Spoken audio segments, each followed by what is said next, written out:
अस्सलाम वालेकुम and a very warm welcome. आप देख रहे हैं आज पाकिस्तान। मेरी और मेरी पूरी टीम की तरफ से आपको बहुत बहुत जुम्मा मुबारक हो। लेकिन आज की जो तारीख है ना, उससे यूरोपियन ममालिक, वेस्टर्न कंट्रीज़ बहुत ज़्यादा घबराती हैं। यानी ये एक ऐसा जुम्मा है जिस पे पड़ती है 13 तारीख, फ्राइडे द 13th को बहुत सारी सोसाइटीज़ में, बहुत सारी सकाफ़तों में काफ़ी अनलकी माना जाता है। और इस दफ़ा डबल वामी ये है कि आज की इस 13 तारीख को चांद की पूरा चांद की तारीख भी बनती है, यानी फुल मून नाइट है जी आज। और ये बड़ा ही इंटरेस्टिंग फुल मून है। आपको बताते चलें कि सितंबर का जो फुल मून होता है उसको हार्वेस्ट मून कहा जाता है। यानी जो बीज आपने बोए हैं, जो फसल आपने इतने सालों में इतने महीनों से आपने लगाई हुई थी, अब उसको काटने का, उसका फल, उसका समर हासिल करने का वक्त आ गया है। और ये जाहिर सी बात है, ज़माने कदीम में अगर देखा जाए तो इसका ताल्लुक काश्तकारी से हुआ करता था, इसीलिए इसको हम हार्वेस्ट मून कहते हैं। लेकिन आपको ये बताते चलें कि इंटरेस्टिंग बात यह है कि ये हार्वेस्ट मून जो फ्राइडे द 13th को आया है, ये एक ऐसा कोइंसिडेंस है जो आखिरी मर्तबा साल 2000 में हुआ था और आज यानी 2019 में होने जा रहा है। और आज का ये फुल मून आप ज़रूर देख लीजिए, क्योंकि इसके बाद हार्वेस्ट मून यानी सितंबर का full moon Friday the 13th को अगले 30 सालों तक नहीं आने वाला। यानी अगली दफ़ा ये जब फिनोमेना होगा तो 2049 होगा। अब देखना यह है कि उस वक्त 30 साल के बाद कौन है, कौन हम में से नहीं है। तो अगर आप ये ज़बरदस्त दिलकश नज़ारा देखना चाहते हैं, मेक श्योर कि आज का फुल मून आप ज़रूर देखें। अच्छा, इसकी एक और इंटरेस्टिंग बात यह है कि जिस तरह हम हमेशा कहते हैं ना, हमने सुपर मून आपके बारे में आपको बताया था, ब्लू मून के बारे में आपको बताया था कि ये जब यानी ज़मीन से ज़्यादा करीब होता है चाँद, तो आपको लगता है कि फुल मून तो है ही, लेकिन फिर भी चाँद काफ़ी बड़ा, ज़्यादा ब्राइट नज़र आ रहा है, जिसको हम कहते हैं ना ब्राइट कीजिए। लेकिन आज का ये जो फुल मून है, ये ज़मीन से यानी दुनिया से सबसे ज़्यादा दूर है। तो फुल मून होने के बावजूद आपको ये आसमान में काफ़ी छोटा लगेगा। एस्ट्रोलॉजिकली लोग कह रहे हैं कि जी इसके बड़े असरात पड़ने वाले सारे सितारों पर। हमने सोचा तो ये था कि किसी माहिर फलकियात से, किसी एस्ट्रोलॉजर के साथ बैठ के इसको डिस्कस करें। लेकिन बहरहाल कहा यह जाता है कि it will give you immense energy, और तमाम ही सितारों के लिए ये अच्छा ये होगा कि जो वो काम करना चाह रहे हैं और काफ़ी अरसे से वो इल्तवा में पड़ा हुआ है, अब ज़रा एनर्जी तेज़ हो जाएगी। So make sure Friday the 13th का ये फुल मून आप ज़रूर देखें, क्योंकि ये हार्वेस्ट मून अगली दफ़ा फ्राइडे द 13th को सन 2049 में पड़ेगा, यानी 30 साल के बाद। अब ज़रा नज़र डालते हैं दुनिया भर की इंटरेस्टिंग स्टोरीज। आपको बताएं, जैसे हम कहते हैं ना, खुश रहना एक चॉइस है। आप खुद खुश रहने के लिए फैसला कर सकते हैं कि मैं अब अपनी स्टोरी का विलन या साइड कैरेक्टर बिल्कुल नहीं बनूंगा। आई एम द हीरो और द हीरोइन, और हीरो और हीरोइन हमेशा खुश रहते हैं। तो इसी तरह से हमने देखा जी एक खूबसूरत सा परिंदा, यानी ये प्यारा सा तोता, इसको कोई फिक्र नहीं है कि वो कैद में है। इनके जो मालिकान हैं जिनके साथ ये रहते हैं, ये उनके पास हैं या नहीं है। इन्होंने जी रक्स करना शुरू किया मौसीकी पे, और हम सबको ये पैगाम दिया कि खुश रहना वाकई एक चॉइस है। Let's take a look at this video. I think is really having a fun time. कोई भी म्यूजिक लगा हुआ है, अपने सर को, अपने इन परों को ताज की तरह उसने पहना हुआ है और खुशबाश जिंदगी गुजार रहा है। काश हमारी जिंदगी भी इतनी आसान हो जाए। आगे बढ़ते हैं जी, ये सारी नजर डालते हैं जरा इंटरेस्टिंग स्टोरीज पे। वैसे तो बड़ी बड़ी हमने सोचा था कि आपके साथ आज खबरें शेयर करें। एक साहब हैं जिनको तीसरे शायर करना काफ़ी महंगा पड़ गया, लेकिन वो बाद में। पहले ज़रा आपको इस पैरेट का कंप्लीट पैकेज दिखाते हैं कि इन्होंने क्या रंग बिखेरे हैं अपनी खुशी के, अपने रक्स के ज़रिए। Let's take a look. इतना एंटरटेनिंग तो और इतना कंप्लीट पैकेज तो शायद हमने माइकल जैक्सन का भी नहीं दिखाया था, जो कि ज़बरदस्त डांसर थे। लेकिन जी डांसिंग पैरेट के बाद ज़रा बढ़ते हैं टेक्नोलॉजी की दुनिया में। अनाउंस हुआ है कि आईफोन X के बाद यानी आईफोन 10 के बाद अब आईफोन 11 आने वाला है। इस पर लोगों ने बड़ी तनकीद की है। लोगों ने कहा कि जी सिर्फ नाम बदल जाता है, नए मॉडल का कहा जाता है, महंगा फ़ोन होता है, लेकिन टेक्नोलॉजिकली इसमें कोई बहुत ज़्यादा एडवांसमेंट्स नहीं होती। ज़्यादा से ज़्यादा छोटी मोटी रद्दोबदल होती है। एक ज़माने में जो आईफोन को इनोवेशन का और नए आइडियाज़ का हेड समझा जाता था, वैसा नहीं हो। तो लुक एट दिस पैकेज और देखते हैं कि लोगों ने सोशल मीडिया पे आईफोन के हवाले से क्या तनकीद की। लेकिन बल्कि आपको लिए बढ़ते हैं आगे और ज़रा लेके जाते हैं वर्ल्ड राउंड अप की तरफ। Let's take a look at what is happening around the world. आज़म जस्टिन ट्रूडो ने कैनेडियन पार्लियामेंट तहलील कर दी। 21 अक्टूबर को इलेक्शन का ऐलान करते हुए इलेक्शन मुहिम का आगाज कर दिया। जमीन के सिवा कहीं और जिंदगी मुमकिन है। साइंसदानों ने दूसरे सैयारे पर पानी दरियाफ्त कर लिया। सैयारा 111 नूरी साल की मुसाफत पर है।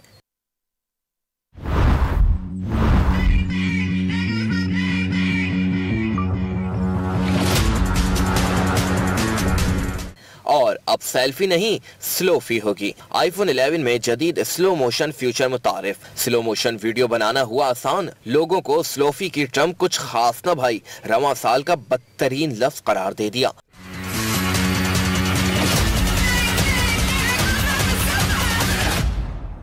आईफोन वैसे ही ज़िंदगी काफ़ी स्लो लग रही होती है और उसके बाद अगर स्लोफी बनाना शुरू कर दें तो इमेजिन, यानी मेरे ख्याल में पाकिस्तान में कई घर, ख़ास तौर पे अगर आपके पास कोई लोकल वाला इंटरनेट कनेक्शन हो तो हमें तो वैसे ही हर चीज़ स्लोफी मिलती है।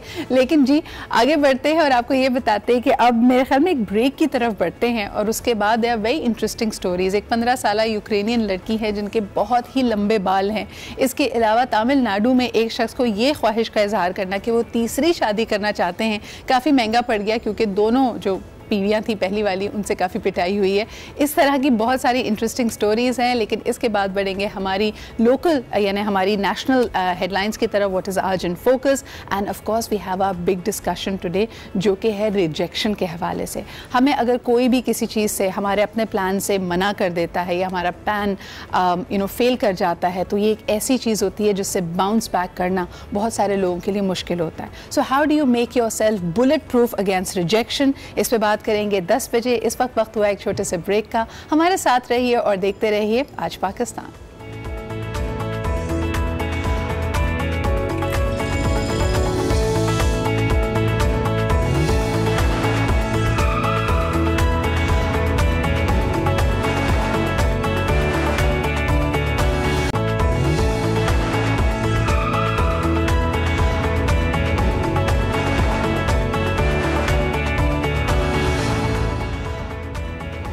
Welcome back. आप देख रहे हैं आज पाकिस्तान और वो घड़ी जिसका था इंतज़ार, यानी वीकेंड पे मैंने आपको बताया था the biggest and the most anticipated Pakistan air force event जो कि हुआ इस्लामाबाद में, and it was themed as मुजाहिदीन अफलाकुस्सलाम 2019। इसकी झलकियाँ अब अपनी स्क्रीन्स पे देख रहे हैं। I want you to save the date क्योंकि कल यानी हफ्ते के रोज़ ये शाम 7 बजे 14 सितंबर शाम 7 बजे ये आप तमाम ही चैनल्स इंक्लूडिंग आज न्यूज़ पे देख पाएंगे। सबसे पहले इसकी एक दफ़ा फिर आपको झलकियाँ दिखाते हैं और उसके बाद प्रोग्राम को आगे बढ़ाएंगे। Pakistan air force is definitely the pride of Pakistan. लेकिन ये जो नगमा आप सुन रहे थे, तुम ही से है मुजाहिदों जहां का सबात है, ये आलमगीर साहब का नगमा है। और आपको बताते चलें कि जो मोहब्बत है, जो जज्बा है, ना सिर्फ पाकिस्तान फोर्सेस के लिए, खुसूसन पाकिस्तान एयरफोर्स के लिए, आलमगीर साहब शदीद अलील हैं और इसके बावजूद उन्होंने अमेरिका से स्पेशली वो इस प्रोग्राम के लिए आए, उनको एक ख़ास लाइफ टाइम अचीवमेंट अवार्ड भी दिया गया है। और उनकी जो दास्तान है, जब उन्होंने अपनी ज़बानी इसको शेयर किया कि जब ये नगमा बनाया गया, और कहते हैं कि मैंने बहुत सारे ज़िंदगी में अवार्ड्स हासिल किए हैं मगर this particular award has really touched my heart, और इससे मुझे लगा कि मेरी सारी मेहनत, मेरी ज़िंदगी भर का काम वसूल हो गया।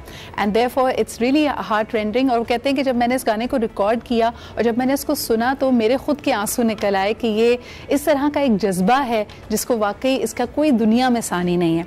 प्रोग्राम को जो आगे बढ़ाते हैं, once again I would like to let you know कि कल शाम 7 बजे आप तमाम ही चैनल्स पे ये प्रोग्राम देखेंगे। There are many surprises in that and don't miss out on it. Now let's take a look at was it आज in focus, क्या हमारी टॉप स्टोरीज हैं। Let's take a look. आओ चले मुजफ्फराबाद, बनकर कश्मीरियों की आवाज़, कश्मीरी अवाम से इजहार यकजहती। वज़ीर आज़म आज मुजफ्फराबाद में अवामी जलसे से खिताब करेंगे। जलसे की तैयारियां मुकम्मल, मुख्तलिफ मकामात पर बैनर्स भी आवेज़ा। आर्टिकल 149 के मामले पर नई बहस छिड़ गई। विफाक कराची पर कब्जा करना चाहता है, बिलावल भुट्टो फट पड़े, कहा पाकिस्तान को आमरीत की तरफ धकेला जा रहा है, हुकूमत को चलने नहीं देंगे, अब उन्हें घर जाना होगा। MQM रहनुमाओं से मुस्ताफी होने का मुतालबा, कहा पीपल्स पार्टी खड़ी ना हुई तो कल सिंधु देश और सिराइकी देश भी बन जाएगा। FBR का तनख्वाहदार तबके के लिए मोबाइल ऐप मुतारिफ कराने का फैसला, ऐप के जरिए रिटर्न्स जमा कराए जा सकेंगे। चेयरमैन FBR शब्बर जैदी का ट्वीट, लिखा इकदाम टैक्सेस की डिजिटल निज़ाम की तरफ एक अहम कदम है। जी, किसी भी स्पोर्ट्स स्टार के लिए बड़ा ही अहम होता है, लेकिन अक्सर हम ये जो पंजा आजमाई है ये हम अपने सियासी मंजरनामे में भी देखते हैं और एक दफ़ा फिर नज़र ये आ रहा है कि पाकिस्तान पीपल्स पार्टी को ये बात बहुत गिरां गुजरी है कि उनसे अकाउंटेबिलिटी की जा रही है, उनसे बात की जा रही है कराची की बेहतर एडमिनिस्ट्रेशन और गवर्नेंस के हवाले से। जब भी ये सवालात उठाए जाते हैं, क्योंकि हम देख सकते हैं कि सूबाई हुकूमत पाकिस्तान पीपल्स पार्टी के पास सिंध के सूबे की गुज़िश्ता 10 सालों से है, लेकिन कोई भी ऐसा अहम बल्कि जो निज़ाम था वो हमें तितर बितर नज़र आता है। उसमें बहुत सारी डिस्क्रिपेंसीज आई हैं। जितने भी पॉलिटिकल फोर्सेस हैं वो एक दूसरे पे उंगली उठाती हुई नज़र आती हैं और ये बात बिल्कुल वाज़े है कि कराची की ओनरशिप नज़र नहीं आ रही। आपसे कुछ अर्से पहले हमने ये भी शेयर किया था कि वर्स्ट लिवेबल सिटीज़ यानी रहने के निज़ाम के हवाले से जो बदतरीन शहर हैं, ख़ास तौर पर अगर आप उसमें उनकी पॉपुलेशन को देखें तो मेगा सिटीज़ में इस लिस्ट में, इस फहरिस्त में पाकिस्तान के शहरों में से कराची नंबर 5 पे आता है। तो ये मेरे ख्याल में हमारे लिए एक सवालिया निशान है, एक अलमिया है, यानी पाकिस्तान का इकोनॉमिक हब जिससे हमारे पूरे मुल्क का रेवेन्यू का एक बहुत ही खतीर रकम जमा की जाती है, वहाँ पे हालत इतनी अबतर क्यों है? जब भी बेहतर गवर्नेंस की बात की जाती है इनसे कहा जाता है कि ये गार्बेज के ढेर, ये जो पानी का मामला है, बिजली का मामला है, इसकी तरफ ज़रा नज़रसानी करें तो ये उनको लगने लगता है कि आमरीत की तरफ धकेला जा रहा है, जमहूरियत ख़तरे में है। और इस दफ़ा भी बिलावल भुट्टो साहब ने एक एथनिक कार्ड इस्तेमाल करने की कोशिश की है। इसको सिंध की तकसीम के हवाले के तनाजुर से देखा है और इसी हवाले से हम चाहते हैं कि हमारे साथ मुर्तज़ा वहाब साहब मौजूद हैं और उनसे भी गुफ्तगू की जाए। अस्सलाम वालेकुम मुर्तज़ा साहब, thank you very much for joining us online. Karachi के मसाइल 11 साल से जूं के तू हैं। वफाकी वज़ीर कानून नसीम फ़ारूक के आर्टिकल 149 के तहत वफाक के अंडर में देने की बात की गई, जिसपे हम देख सकते हैं कि पाकिस्तान पीपल्स पार्टी का एक शदीद रद्द अमल आया है। चेयरमैन बिलावल भुट्टो ज़रदारी साहब ने इसको आमरीत की तरफ धकेलने का हवाला दिया है। आप कैसे देख रहे हैं फ़ारूक नसीम साहब की इस ट्वीट को? देखिए, अगर आप माजी पर नजर डालते हैं तो आपको नजर एक चीज आती है कि हमेशा कराची के मामलात के ऊपर मुत्तहदा कौमी मूवमेंट ने जो भी वफाकी हुकूमत थी उसके साथ सौदेबाजी की।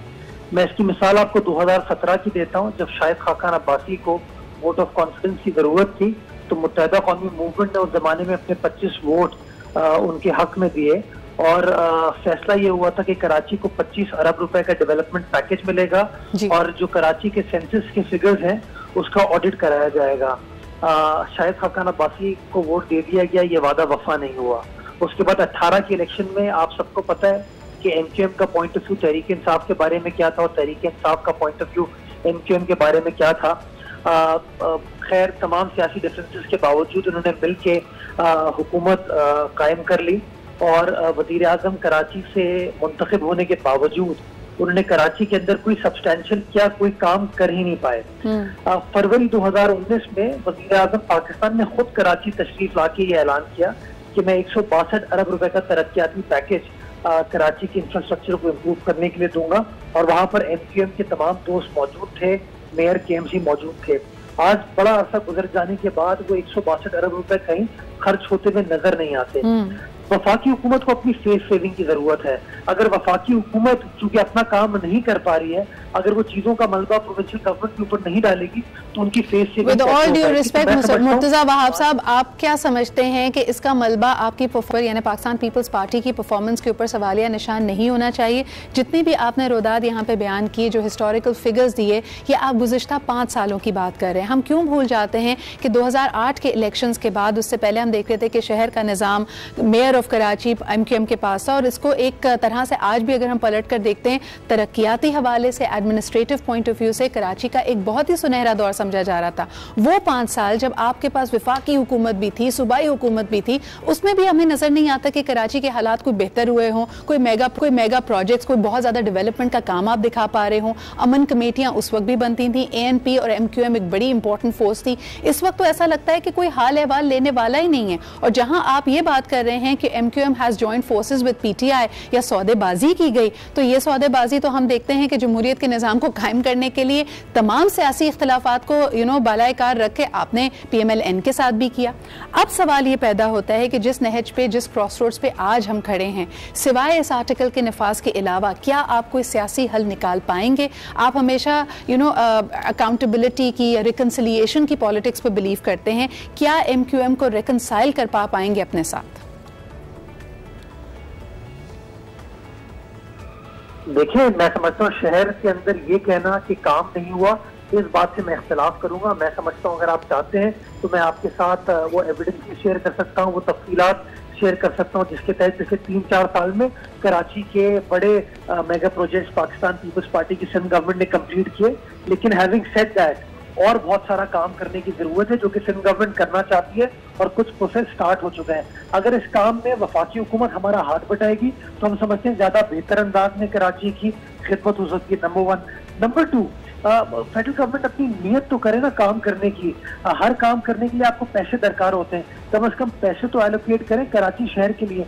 वजीर आजम ने अगर दिन की रोशनी में ये वादा किया था कराची वालों से कि मैं 162 अरब रुपए का तरक्याती पैकेज कराची शहर को दूंगा, और कई माह गुजर जाने के बाद बजट पास होने के बावजूद वो पैसे ना मेयर KMC के पास मुंतकिल हुए, ना गवर्नर साहब के पास मुंतकिल हुए, ना प्रोविंशियल गवर्नमेंट के पास मुंतकिल हुए। तो इस बात को शो करता है कि वफाकी हुकूमत संजीदा नजर नहीं आती कराची के मसाइल के हवाले नहीं। लेकिन मुर्तज़ा साहब, आपकी संजीदगी पे भी तो सवालात यहाँ पे उठ रहे हैं ना। एक तरफ आप ये कह रहे हैं कि मेयर कराची के पास भी पैसे ट्रांसफर नहीं है। मेयर कराची तो मेरे शो में आकर ये कह के गए कि जितने रेवेन्यू जनरेटेड डिपार्टमेंट्स थे वो सूबाई हुकूमत ने अपने जिम्मे ले लिए। तो जो रेवेन्यू आप कलेक्ट करते रहे हैं, जरा उसके बारे में भी तो बातचीत हो ना कि वो कहाँ पे सर्व किया जा रहा है। और अगर ये पैकेज आपको मिल भी दिया जाता है तो there is no plan of action, there is nothing saying कि ये पैसे कहाँ प्रायोरिटी में, तरजीहात में कहां खर्च होंगे। फिर सबसे बड़ी बात यह कि हम कराची वाले तो सिर्फ ये सवाल कर रहे हैं कि क्या गुज़िश्ता 5 सालों में, 10 सालों में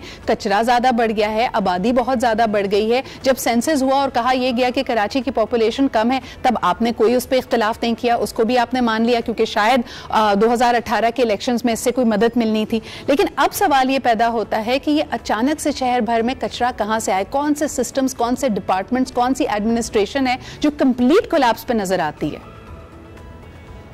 मैं हकीकत पसंद आदमी हूँ।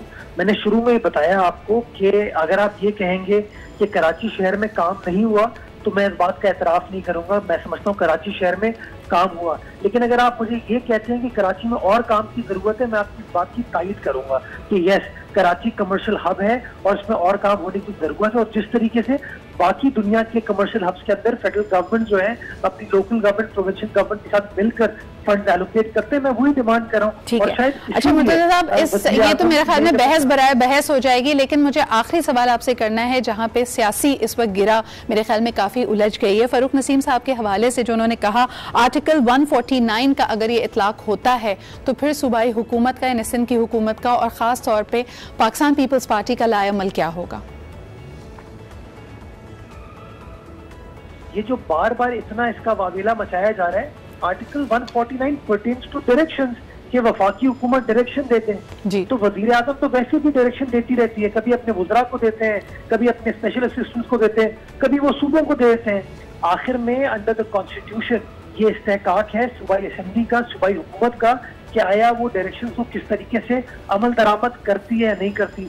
मैं आज आपके टीवी पे ये ऑफर करता हूँ कि वजीर आजम साहब वो 162 अरब रुपए कराची के लिए मुख्तस करते हैं और हमें डायरेक्शन देते हैं कि वो 162 अरब रुपए हम कैसे खर्च करेंगे। जो वजीर आजम कहेंगे, जैसे कहेंगे, वो 162 अरब रुपए खर्च करने के लिए हम उस तरीके से खर्च करने को तैयार तो आप कह रहे हैं आप डायरेक्शंस लेने के लिए फेडरल हुकूमत से तैयार हैं, जबकि अभी तक हम जितनी पॉलिटिकल स्टेटमेंट्स देखते आए हैं उसमें तो बात ये की जाती है कि फेडरल हुकूमत हमें डिक्टेट करने की कोशिश ना करे, विफाक हमें ना बताए कि सूबे को कैसे चलाना है। आज आप कह रहे हैं कि अगर पैकेज रिलीज हो जाता है तो ये डायरेक्शंस लेने पे, ये डायरेक्टिव लेने पे आप तैयार हैं, जो कि आर्टिकल 149 के तहत फेडरल का हक भी है और इस पर कोई रिएक्शन भी नहीं आएगा, तो फिर समझ नहीं आ रहा कि चेयरमैन बिलावल भुट्टो जरदारी ने इतना शदीद रद्द-ए-अमल किस बात पे दिया। लेकिन बहरहाल that we leave for another discussion. बहुत बहुत शुक्रिया हमारे साथ मौजूद होने का। एक बढ़ते हैं, आई थिंक ये सवालात बहुत अहम हैं कराची वाले, बल्कि पूरा पाकिस्तान ये सवाल कर रहा है कि अगर गार्बेज बेस्ड मैनेजमेंट और दूसरे मामलात पे विफाक ज़्यादा इन्वॉल्व होती है, इस वक्त मेरे ख्याल में मुर्तज़ा वहाब साहब की स्टेटमेंट तो ये कहती है कि ये पैकेज से मशरूत है, अगर पैसे मिल जाते हैं तो फिर हम डायरेक्टिव लेने को भी तैयार हैं कि ये पैसे कहाँ और कैसे खर्च करने हैं। लेकिन फिर याद रखिए कि उन पैसों की अकाउंटेबिलिटी भी होगी, ट्रांसपेरेंसी की भी ज़रूरत होगी कि वो पैसे किसने और कहाँ खर्च किए। इसी नोट पर एक छोटा सा ब्रेक लेते हैं, we'll be right back.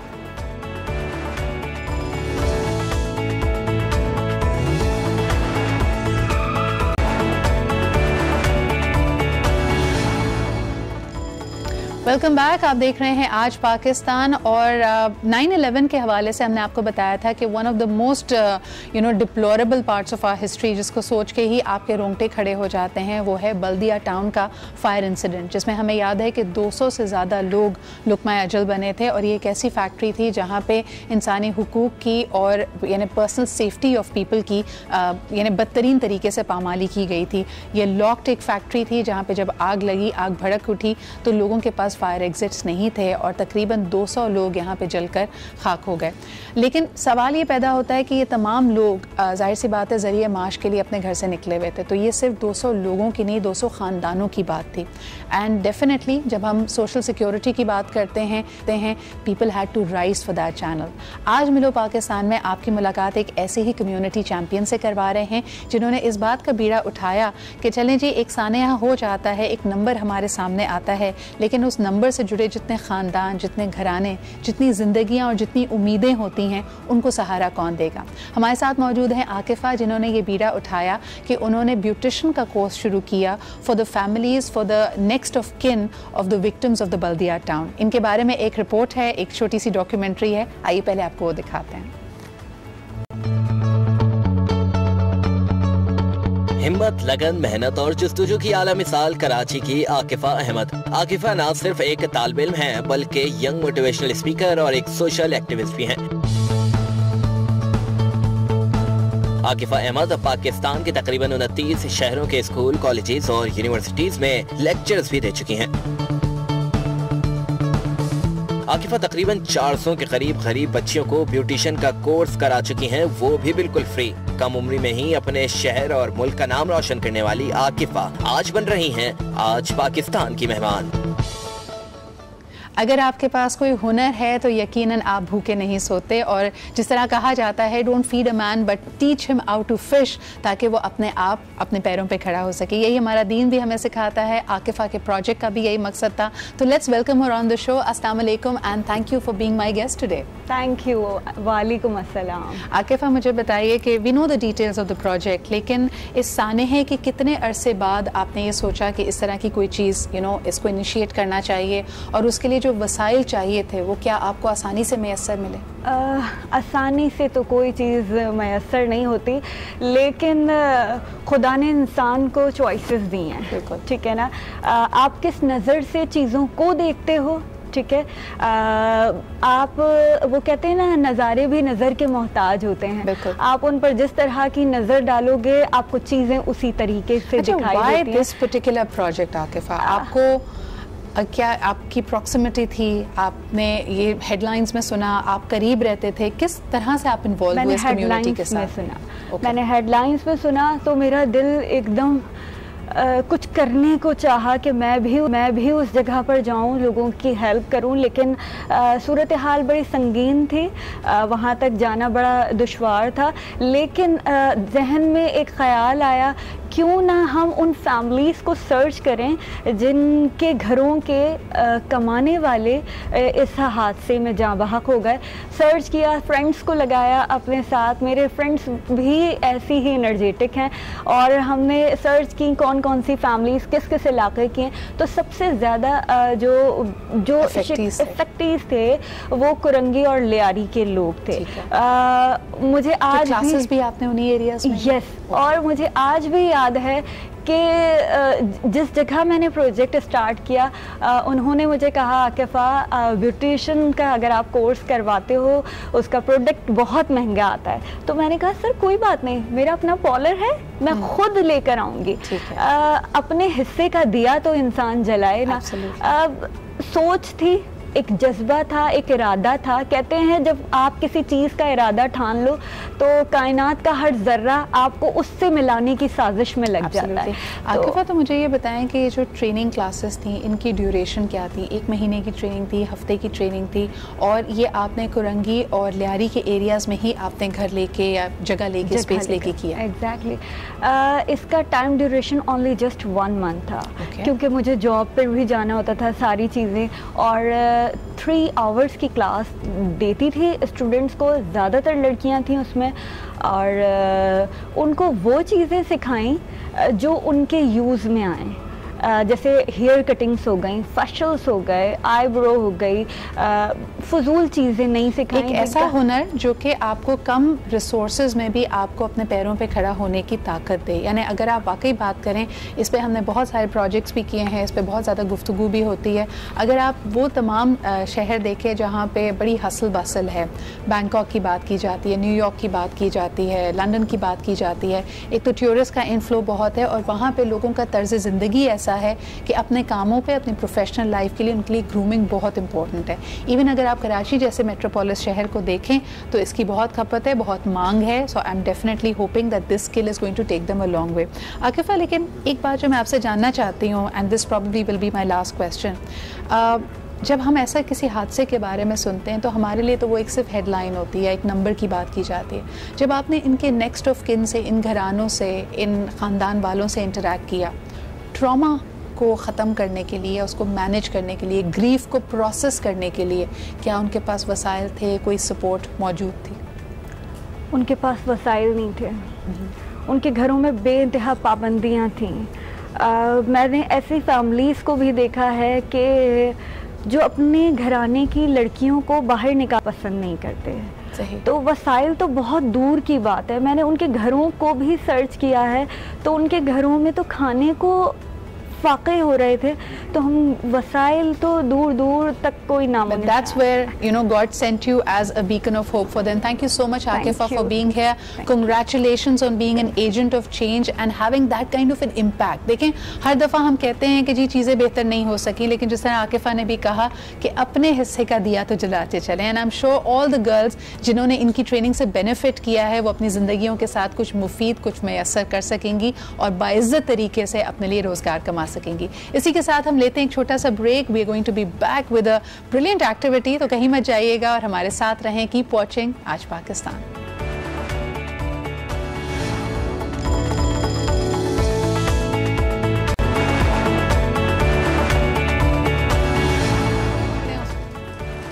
And welcome back. आप देख रहे हैं आज पाकिस्तान। और कभी कभार जी वक्त का मुकाबला सख्त होता है, और ख़ुसूसन अगर आपके कपड़ों पे दाग लग जाए कोई ऐसे अनफॉर्चुनेट से टाइम पे, तो आपको याद आती है अम्मी की बचपन की धुलाई जो आपको पहले पड़ा करती थी, और उसके बाद वो वाली धुलाई जिसके बाद आपको चमकते खुशबूदार कपड़े मिलते थे। आई थिंक कि मैं इस बात पर बड़ा फ़ख्र महसूस करती हूँ कि मुझे जो अर्ली क्लासेस थी ना, प्राइमरी वाली, जो लोग मुझे समझते हैं मैं बहुत ज़्यादा आराम से बोलती हूँ करती हूँ, I was a very naughty child, तो मुझे डिसिप्लिन पे कभी सर्टिफिकेट नहीं मिला था, लेकिन मेरी अम्मी की वजह से मुझे क्लिनलीनेस का सर्टिफिकेट हमेशा मिलता था कि सुबह चमकते हुए जूते, चमकता हुआ यूनिफॉर्म।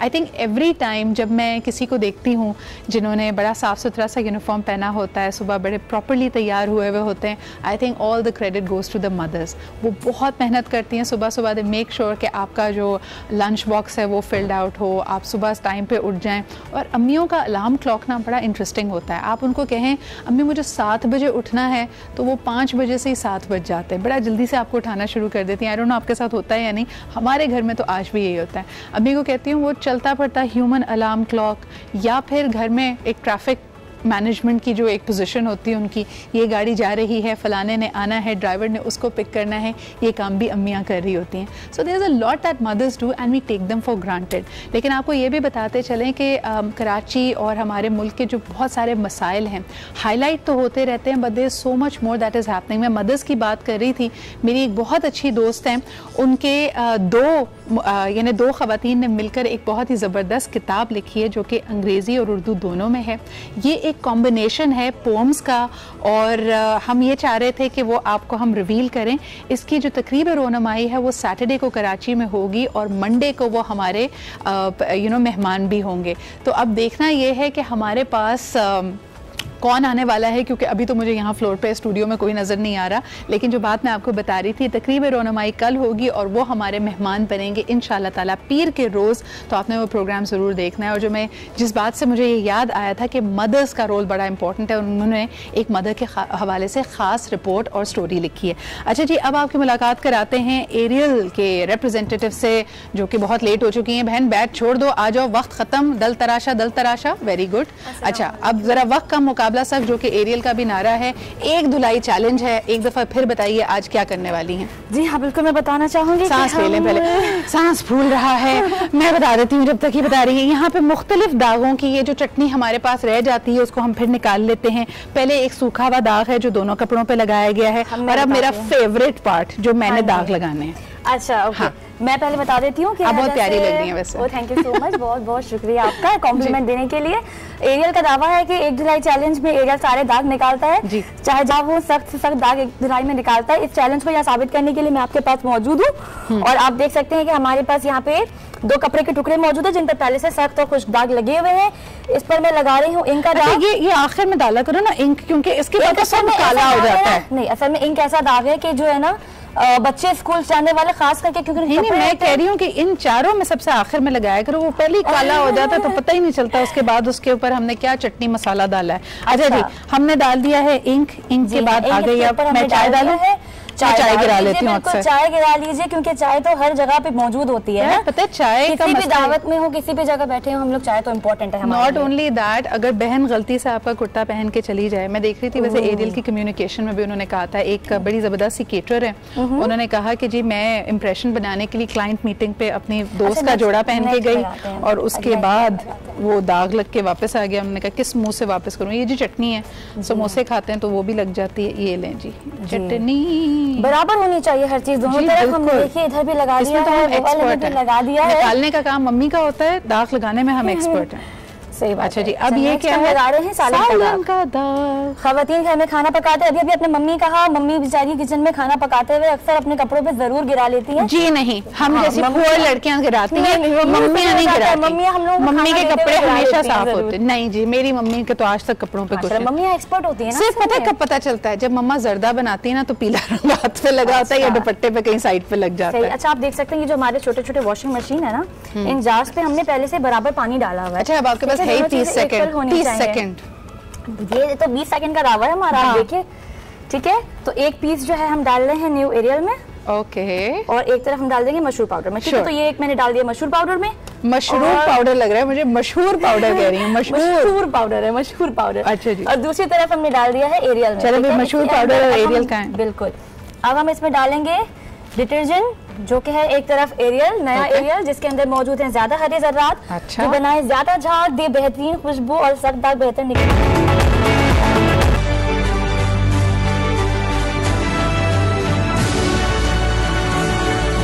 जी जनाब, आपने देखा मुजाहिदीन अफलाक को सलाम। Pakistan air force is the pride of Pakistan, और यकीनन हमारी कोशिश है कि हम उनको उनके शान शान एक खिराज तहसीन पेश कर सकें। लेकिन अब ज़रा बात करते हैं हमारे आज के मौजू के हवाले से, जिसमें ज़िंदगी में कई उतार चढ़ाव आते हैं, हमारे प्लान्स के मुताबिक कई चीज़ें नहीं भी होती, तो उस वक्त क्या किया जाए। यानी जब हमारे प्लान के मुताबिक कोई काम नहीं होता तो क्या दिल हार के बैठ जाएं या फिर अपने आप को इकट्ठा करें। प्लान में अक्सर लोगों की जहाँ जहाँ आते हैं ना दूसरे लोग, तब मामला बनता या बिगड़ता है, और इसी में आ जाता है हमारा कॉन्सेप्ट ऑफ रिजेक्शन। यानी जब हमारी बात को रद्द किया जाता है तो कभी कभार हम उस प्लान की तरफ से अफसोस नहीं करते, बल्कि अपने आप पे ये डायरेक्ट हमला समझते हैं। यानी ये हमारी पर्सनालिटी पे अटैक होता है कि हमारे ideas are not good enough, हमारी personality is not good enough. और इसकी मेरे ख्याल में जो एप्लीकेशन है वो हर जगह है। चाहे स्कूलों की बात कर लें, जब एक बच्चा पहली दफ़ा हाथ उठाकर अपना कोई अच्छा सा आइडिया क्लास के सामने शेयर करने की कोशिश करता है, तो अगर उस वक्त उसके उस्ताद ने या टीचर ने उसको एक सख्त तरीके से रद्द कर दिया, वो बात उसको हमेशा याद रहती है और अगली दफ़ा वो कोई भी आगे बढ़कर हिस्सा लेने से पहले ज़रूर उस लम्हे को याद करता है। लाइकवाइज जब आप ग्रेजुएट हो जाते हैं, प्रोफेशनल दुनिया में कदम रखते हैं, तो इंटरव्यूज़ में sometimes you feel that you good enough, आप कैंडिडेट बड़े ज़बरदस्त है, आपका प्रोफाइल, आपका CV बहुत स्ट्रॉन्ग है, लेकिन जब वहाँ पहुँचते हैं तो पता चलता है कि बहुत लंबी कतार है और बहुत अच्छे अच्छे प्रोफाइल्स वाले वहाँ बैठे हुए हैं। तब एकदम से आपके अंदर एहसास कमतरी जन्म ले सकता है अगर आप उस इंटरव्यू में क्लियर नहीं होते और आपको रद्द किया जाता है।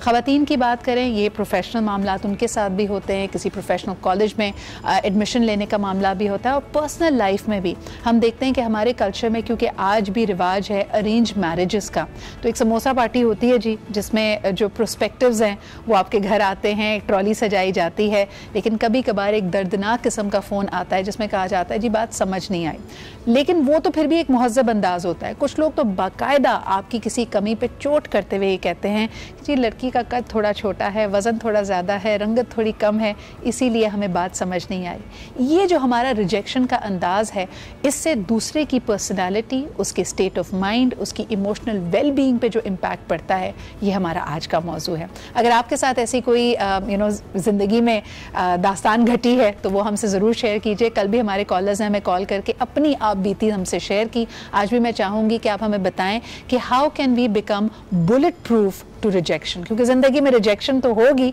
लेकिन आप उसके बाद अपने आप को दोबारा खड़ा कैसे करें। तो आइए सबसे पहले आपको सुनवाते हैं पब्लिक ओपिनियन। जब हमने लोगों से यही पूछा कि अगर आपको कोई रद्द कर दे, रिजेक्ट कर दे, तो दिल पे क्या गुजरती है और फिर अपने आप को दोबारा सहारा कैसे देते हैं, तो देखते हैं उन्होंने क्या कहा।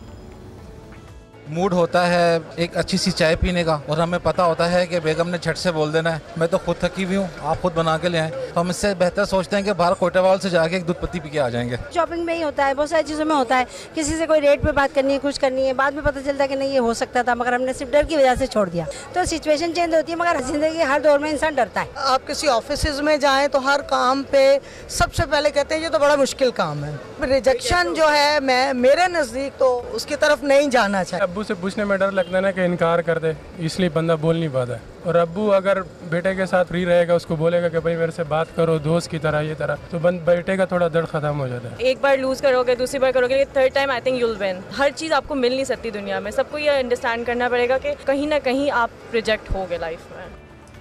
जी, रिजेक्शन से दोबारा बाउंस बैक कैसे करें, ख़ास तौर पे ख़वातीन इसको दिल से ही लगा लेती हैं, वो ख़वातीन जिनका अगर कोई एम्बिशन ना हो। और नज़्बुल ऐनी ज़िंदगी में जनाब ये बना लिया है कि अच्छे घर में किसी बड़े कमापूज शख्स से शादी होगी, तो वो जब इस अजियत से गुजरती हैं तो कभी कभार उनके लिए ये बहुत स्टेट ऑफ माइंड को मेरे ख़्याल में धचका देने वाली बात होती है। और यही नहीं कि शादी हो गई तो मामलात सारे दुरुस्त हो जाएंगे, कभी कभार जब हम देखते हैं कि घर टूटते हैं या शादियाँ चल नहीं पाती, तब भी एक पार्टनर जिसने शायद पैसिवली या बहुत उसको चलाने की कोशिश की थी, वो भी इसको एक पर्सनल रिजेक्शन के तौर पे लेता है। तो आज ये तमाम मामलात हम डिस्कस करेंगे। हमारा पैनल बहुत ही ज़बरदस्त है, हमेशा की तरह गाइडेंस लेंगे इस बड़े अहम सोशल इशू पे from the one and only my personal favourite Alia भाभी। अस्सलाम वालेकुम आलिया भाभी। वालेकुम अस्सलाम। बहुत बहुत शुक्रिया प्रोग्राम में हमें ज्वाइन करने के लिए।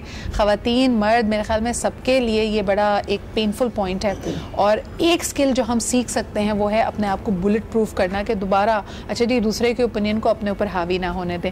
इसका एक नफ्सियाती पहलू भी है जी, तो इसी को डिस्कस करने के लिए हमारे साथ मौजूद हैं डॉक्टर फवाद सलमान। आप कंसल्टेंट साइकियाट्रिस्ट हैं, बहुत बहुत शुक्रिया doctor Fawad for being here as well. आपसे अगर गुफ्तगू का आगाज़ करूँ कि कुछ लोग रिजेक्शन को अपने ऊपर हावी नहीं होने देते, लेकिन ऑन दी अदर हैंड कुछ कमज़ोर शख्सियात या कोई ऐसा रिजेक्शन जिससे आप बहुत ज़्यादा इमोशनली इन्वॉल्व्ड हों, आपको आपकी डीपेस्ट डार्केस्ट इनसिक्योरिटी पे ले जाती है। यानी अगर किसी ने कोई रीज़न नहीं भी दिया तो आपका जहन खुद रीज़न बनाने लगता है कि शायद उन्होंने मुझे इसलिए रिजेक्ट किया कि मैं बहुत फाइनेंशियली स्ट्रॉन्ग नहीं हूँ। या जैसे जॉब इंटरव्यू में बच्चे रिजेक्ट होते हैं, स्टूडेंट्स रिजेक्ट होते हैं, वो कहते हैं अच्छा जी मैंने बड़ी यूनिवर्सिटी से नहीं पढ़ा था, मेरी अंग्रेज़ी सही नहीं है, मैं बड़ी गाड़ी से उतर कर इस इंटरव्यू में नहीं आया, तभी मुझे रिजेक्ट किया गया है। ये जो आपकी डीपेस्ट डार्केस्ट इनसिक्योरिटी है रिजेक्शन की वजह से, उससे कैसे दोबारा बाउंस बैक करें? Thank you Sidra. सबसे पहले तो मुझे बुलाने का शुक्रिया। एक्सपर्ट ओपिनियन के लिए तो आई वुड से कि मैं तो साइंटिफिक प्लेटफॉर्म को रिप्रेजेंट करूंगा, और सम ऑफ द केसेस के जो मैंने देखे हैं, इसके अलावा पर्सनल एक्सपीरियंस और जो साइंटिफिक नॉलेज है वो क्या कहता है। बेसिकली अगर स्टार्ट किया जाए तो देयर आर टू थिंग्स कि राइट नाउ हम सिर्फ रिजेक्शन पर एम्फेसाइज कर रहे हैं, लेकिन एक चीज़ होती है एक्सेप्टेंस। मैं स्टार्ट करूंगा डेवलपमेंट से। जब बच्चा ग्रो कर रहा होता है तो उसको पेरेंट्स को चाहिए कि साथ साथ, जैसे कि हम रिजेक्शन को तो सेंसिटिव होते हैं ना, हमें सिखाया जाता है सिर्फ एक्सेप्टेंस का एक ही चीज़ इम्प्लांट की जाती है, और लेटर ऑन लाइफ में अगर कभी बच्चा रिजेक्ट हो जाता है तो उसको काफ़ी ज़्यादा प्रॉब्लम्स आ जाते हैं, ठीक है। तो उससे जो मेन चीज़ इफेक्ट होती है वो सेल्फ इस्टीम होती है, जिसे खुद एतमादी कहते हैं। अगर खुद एतमादी की बात की जाए तो उसका जो मेजोरिटी ऑफ द पोर्शन के how we build self esteem वो हमारे पेरेंट्स से आती है। सही कि हाउ सपोर्टिव दे आर, कि मदर ने बच्चे को कैसे सिक्योर किया हुआ है, उसको अपने एहसास जज्बात की गर्मी कैसे दी है, ठीक है। अगर वो सिक्योरिटी बचपन में प्रोवाइडेड है, उसके साथ अगर उसकी सेल्फ इस्टीम अच्छी है, कि खुद एतमादी अच्छी है, तो उसमें रिजेक्शन की फीलिंग्स को फील करना, मतलब उससे डिसअपॉइंटमेंट्स का होना या उससे एंजाइटी का जनरेट होना या इससे और बाकी जो साइको सोशल जो कॉन्सिक्वेंसेस हैं उसके चांसेस कम हो जाते हैं। इन अदर वर्ड्स, जो एक कॉमन मिस्टेक हम करते हैं कि बच्चे की अगर कोई अचीवमेंट है, कोई उसने कंपटीशन में प्राइज जीता है, क्लास में फर्स्ट आया है, तो उसको तो हम बहुत बढ़ा चढ़ा कर सेलिब्रेट करते हैं, लेकिन खुदा ना खासा इसी कंपटीशन में अगर वो पोजीशन ना ला पाया तो हम उसको इस तरह रिजेक्ट करते हैं कि ये जो फेलियर को कोप करने का मैकेनिज्म है उसके अंदर कभी डेवलप नहीं हो पाता। वो हमेशा ये समझता है कि उसको अपने आप को प्रूव करते रहना है, लोगों की वैलिडेशन के लिए, लोगों की तारीफ और सताइश के लिए। आलिया भाभी, अब जरा खवातीन पे इसी मसले को ले आते हैं, एंड आई थिंक कि ये पीपल प्लीजिंग का मसला खवातीन में थोड़ा ज़्यादा है। हमें अच्छा खाना पकाकर दूसरे की वैलिडेशन चाहिए, खूबसूरत नज़र आकर, दुबली होकर, स्मार्ट नज़र आकर। खवातीन की ज़िंदगी में ये रिजेक्शन और ख़ास तौर पर रिश्तों में रिजेक्शन क्या एक असर पैदा करता है? ख़वातीन की बड़ी खूबसूरत बात यह है कि ये दूसरों को तो सहारा देती हैं, अपने रिश्तों को तो सहारा देती हैं, लेकिन जब ये बेसहारा होती हैं तो इनको तन्हा कर दिया जाता है। ये क्यों सोचा जाता है कि सारी माशरे के जो रिश्तों के बोझ हैं ये सारे औरत नहीं उठाने हैं? ऐसा है सिदरा, मैं इनकार कर दूँ तब भी ऐसा है, पूरी दुनिया में है कि औरत सहारा बनती है। तो मैं उसमें हमेशा कहती हूँ कि औरत के लिए, बेटी के लिए माँ सबसे बड़ा सहारा होती है। दुनिया साथ नहीं देती, दुनिया मर्द का भी साथ नहीं देती, दुनिया औरत का साथ भी नहीं देती है, बने बने के साथी हैं, चढ़ते सूरज के पुजारी हैं सब। लेकिन बात यह है कि एक कंधा हर इंसान को चाहिए होता है, औरत को बतौर खास चाहिए होता है। वजह उसकी है कि अगर औरत का कंधा कहीं गलत हो गया तो उसकी तो जिंदगी गई। ये कंधा वो होता है जो सिर्फ आपके अंदर इज्जत नफ्स को बेदार करता है, और हम अपनी औरतों को क्या सिखाते हैं? डे वन से उसको कहते हैं अपने आप को दबाओ, अपने आप को खत्म करो।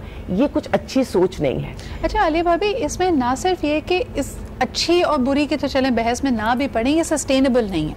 यानी आप अपने आप को जितना भी गिरा लें, आप कुछ लोगों के म्यार पे पूरा नहीं उतरेंगे। अब ज़रा इसी चीज़ को मैं कॉमन जो हमारे यहाँ सिचुएशंस है माशरे पे उस पर ले जाती हूँ। यानी एक जैसे हमने कहा अरेंज मैरिज का सिनेरियो है, समोसा पार्टी होती है, आपको नाम बहुत प्यारा दिया आपने, समोसा पार्टी और उसके बाद आप रिजेक्ट हो जाते हैं या कहते हैं जी बात समझ में नहीं आई, सॉरी, कुछ कोई भी बहाना बना दिया गया। दूसरी सिचुएशन, जब शादियां टूटती हैं, डिवोर्स होती है, तो यू नो वाइफ अगर तो हस्बैंड ने दूसरी शादी कर ली है, शी इज़ फीलिंग रिजेक्टेड। वो चाहे जितनी भी स्ट्रांग हो, फाइनेंशियली हो, बच्चे उसके पास हो, घराना साथ खड़ा हो, कहीं ना कहीं जाके ये चीज़ उसको चोट ज़रूर देती है। तीसरी सिचुएशन, अगर तो बहुत ही दकियानूसी ख़ानदान है जिनकी बिल्कुल अच्छी सोच नहीं है, अगर औलाद नरीना नहीं है तो उसको रिजेक्ट किया जाता है कि भाई ये तो लड़कियों की एक लंबी लिस्ट बना दी है इसने। ऐसी सिचुएशंस में ख़वातीन क्या करें? देखिए, ब्लेम गेम तो है ना, तो वो औरत आसानी से उसका टारगेट बनती है। अभी कल एक रिसर्च हुई, बात हुई मेरी एक सेल्समैन से, और फिर उन्होंने बताया वो बहुत सालों से, कोई 25-30 साल से वो इस फील्ड में, कहने लगे फेयर एंड लवली के पहले हमें सिर्फ 2 डब्बे मिलते थे, वो हार्डली सेल होते थे, अब 200 डब्बे आसानी से सेल हो जाते हैं। हमने पिछले 20 साल में, 10 साल में अपनी औरतों को किधर लगा दिया है? एब्सोल्युटली। उन क्रीम्स पे जिसको ये फेयर कर दें, उन इंजेक्शंस पर जिनसे वाइटनिंग हो जाए। मतलब हमने अपने आप को सिर्फ जाहिरी एक चीज पे लगा दिया, तो फिर वो औरत की जो स्ट्रेंथ जिसकी आप बात कर रही हैं कि रिजेक्शन को बर्दाश्त करेगी, वो तो अपनी शक्ल को ही बर्दाश्त नहीं कर पा रही जो अल्लाह ने बना कर दी है।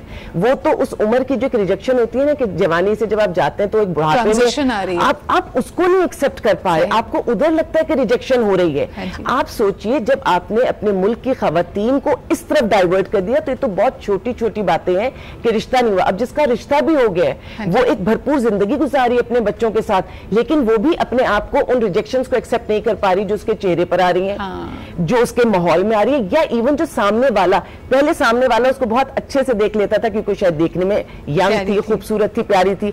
जैसे उसको लगा कि ये अब उस उम्र से निकल गई है तो कहती है ये तो मेरे लिए रिजेक्शन है, ये उसके लिए रिजेक्शन नहीं है। Takes us back to the first point जो डॉक्टर फवाद हम बात कर रहे थे कि जब भी अगर आप में कोई भी कमजोरी है या आपको कोई चीज अपनी वीकनेस लगती है, आप जब भी रिजेक्ट होते हैं आप इवेंचुअली उस पर जाके गिरते हैं। यानी आपको लगता है, अगर आप समझते हैं कि आपकी शक्ल इतनी प्यारी नहीं है, जो कि आपका एक ख्याल हो सकता है, then every rejection you face in life, चाहे वो प्रोफेशनल हो, पर्सनल हो, विद इन द सिबलिंग्स हो, आपको लगता है वजह यही थी। तो ये जो आपकी डीपेस्ट इनसिक्योरिटी को अल्लाह ताला ने एक निज़ाम रखा है कि कोई रिजेक्शन आप पे अयां कर देती है, आपको पता चलता है कि आपकी वीकनेस क्या है, उस पे लोग काम करके ओवरकम कैसे करें उसको। ये एक अच्छा क्वेश्चन है। देखें, अगर मैं एक इंसान की बात करूं कि हर इंसान की एक शख्सियत होती है और शख्सियत कुछ पिलर्स पर खड़ी होती है, उसके नीचे कुछ सिक्योरिटी के पिलर्स होते हैं, कुछ इनसिक्योरिटी के पिलर्स होते हैं। ठीक है, सिक्योरिटी ये है कि मतलब कि जिसमें आपकी पॉजिटिव सेल्फ इस्टीम हो, कि आपकी खुद एतमादी है, आप को अपनी स्ट्रेंथ्स का पता है, काम करने का पता है और बहुत सारी मतलब कि कैपेबिलिटीज़ का पता है। इनसिक्योरिटीज़ वो हैं कि जो, अब इनसिक्योरिटी डिपेंड करता है, इसमें इंडिविजुअल वेरिएशन है, सोसाइटी की वेरिएशन है, हर इंसान की इनसिक्योरिटीज़ अलग होती हैं। किसी को अपने कलर से इनसिक्योरिटी है, तो किसी को अपने स्टेटस से इनसिक्योरिटी है, किसी को पैसे से इनसिक्योरिटी है। तो ये सर्टन काइंड्स ऑफ इनसिक्योरिटी हैं जो कि मैं नहीं समझता कि उसमें उस इंसान का जो इफेक्ट हो रहा है। Let me talk to the basic point कि उसमें इनसिक्योरिटी हो सकता है पेरेंट्स की तरफ से आई हो, सोसाइटी की तरफ से आई हो, स्कूल फ्रेंड्स की तरफ से आई हो, या उसके बॉस ने उसे इनसिक्योर किया हो। सर्टेन चीजें ऐसी होती हैं कि इनसिक्योरिटी का एलिमेंट हर इंसान के पास होता है। एब्सोल्युटली। और ठीक है, हाँ जी, और इस तरह के इंसिडेंट उसको अनकवर कर देता है। एग्जैक्टली। तो जिस तरह मैंने कहा ना, basic coming back to my, जो उसमें मैं पहले कह रहा था कि जिस तरह पेरेंट्स एक्सेप्टेंस सिखाते हैं, उनको रिजेक्शन भी सिखाना चाहिए कि अगर दुनिया है, दुनिया में मामला रिजेक्शन का बीज ही पेरेंट्स बोलते हैं। अगर 4 बच्चे होते हैं और इसमें कहा जाता है कि इसका रंग कम है या वो ज्यादा फर्माबरदार है, पहले तो बताते वही हैं कि ये इनसिक्योरिटी। तो आपके अक्सर आप इसको अगर बैक ट्रैक करें तो आपका जो सबसे वीक पॉइंट है वो आपका यकीनन बचपन में ही उसका बीज कहीं ना कहीं बोया गया था। अच्छा, क्योंकि हम सिचुएशंस की बात कर रहे थे, वो तो आपके लिए बहुत अल्लाह ताला की, जिसको कहते हैं ना, एक सेइंग भी है, रिजेक्शन इज डिवाइन प्रोटेक्शन। यानी कोई समोसा पार्टी काम नहीं की, पता नहीं आगे कैसे लोग होते हैं, आपकी नाम बात बन पाती, उन्होंने रिजेक्ट कर दिया, अच्छी बात है। हम उस रिजेक्शन की भी बात करेंगे जो डेली बेसिस पे होती है। यानी जी अम्मी की पसंद से शादी कर ली, मुझे तो तुम पसंद नहीं थी, ये वाली रिजेक्शन सबसे ज्यादा तकलीफ थे। अलिया भाभी इस पे बात करनी है, लेकिन एक कॉलर से भी बात कर लूं। हेलो जी, अस्सलाम वालेकुम। अस्सलाम वालेकुम जी, कौन साहिबा, कहाँ से? जी, किसान बात कर रही हैं। क्या कहना चाहेंगी? जी, सिद्रा से बात करा दो। जी जी, मैं सिद्रा बात कर रही हूँ, आपकी आवाज मुझे आ रही है, क्या कहना चाहेंगी? अच्छा, वो लाइव शो में तो मेरी कॉल नहीं जा रही है। जी जी, लाइव शो में ही है, आप टीवी बंद कीजिए, आप मुझसे बात कीजिए। जी, अस्सलाम वालेकुम। वालेकुम अस्सलाम। ये कहना है कि आपका जो प्रोग्राम है बहुत ही अच्छा होता है। Thank you. बहुत खूबसूरत आप जो है ना मौजूआत लेकर आती है इसमें, बहुत शुक्रिया। और इतने डिसेंट तरीके से आप लेके चलती है कि बहुत ही अच्छा लगता है। और आजकल के टिपिकल मॉर्निंग शो से तो हम वैसे बेजार हो चुके हैं। चले, बहुत बहुत शुक्रिया आपकी तारीफ करने का, आपके काइंड वर्ड्स का। हमारा आज का मौजूद रिजेक्शन के हवाले से कुछ कहना चाहेंगे उस पे?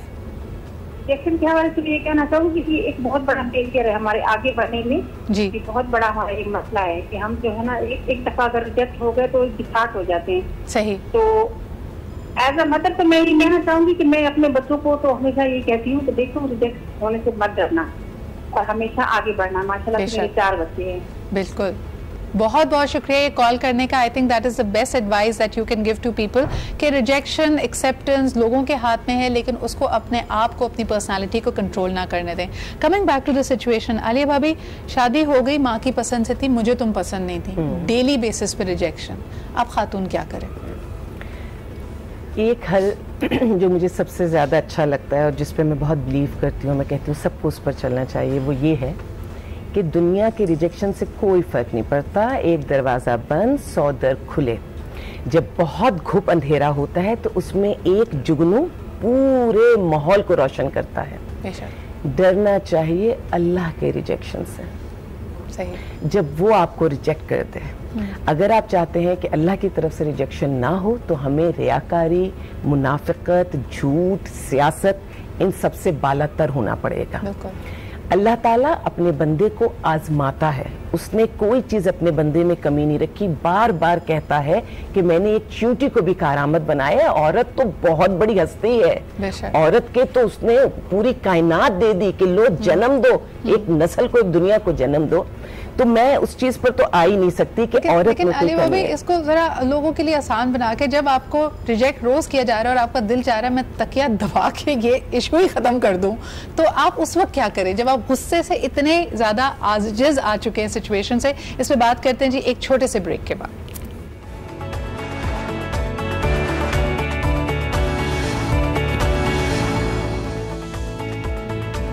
अगर आप किसी भी मशहूर शख्स की, किसी भी अहम शख्सियत की इसवाने हयात पढ़ें, यानी उनकी बायोपिक देखें या उनकी बायोग्राफी देखें, चाहे वो ऑटोबायोग्राफी हो या किसी और ने लिखी हो, आप देखेंगे it will be a journey of many ups and down. ज़िंदगी के उतार चढ़ाव, बहुत सारे रिजेक्शंस और सबसे तकलीफ दे हालात के बावजूद भी वो आगे बढ़ते रहे। ख़ास तौर पर अगर इस पर मूवी बन रही है तो वो एक गाना नहीं होता जिसमें वो पुशअप्स लगा रहे होते हैं और दुनिया उसको रिजेक्ट करके बैठी हुई होती है, लेकिन अपनी धुन में वो बंदा या बंदी आगे बढ़ता चला जाता है। ये होती है जी क्वालिटी ऑफ अ लीडर। और इसी पे बात करने के लिए अब हमारे पैनल में ज्वाइन किया है आयशा बेला मलिक साहबा ने। You're a visiting faculty member at a number of business institutes और आप PhD भी कर रही हैं on the philosophy of leadership.